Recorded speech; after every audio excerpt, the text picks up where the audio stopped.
وہ پوچھتی ہے کہ فرعون کے ساتھ کیا ہوا تھا کہ جب اس کی آرمی ڈوب گئی تھی پانی میں، کیا وہ اس کے بعد خود بھی مر گیا کہ زندہ تھا؟ اور اگر وہ زندہ تھا کیا اس نے کوئی اچھا اعمال بھی بجا لایا خدا پر ایمان لانے کے بعد؟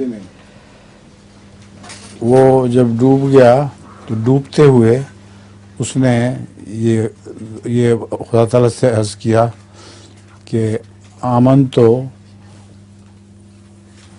کیا تھا، مجھے لفظ یاد نہیں، کہ میں بنی اسرائیل کے خدا پر ایمان لاتا ہوں.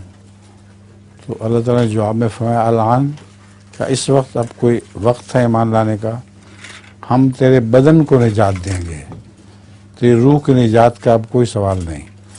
چنانچہ یہ معجزہ ہے قرآن کریم کا کہ قرآن کریم کے بیان کے مطابق فرعون کا بدن نکال لیا گیا تھا اور وہ ابھی زندہ تھا. اس لیے وہ اس کے نکلنے کے بعد تقریباً 60 سال تک زندہ رہا ہے، مگر بستر کے ساتھ لگا رہا ہے.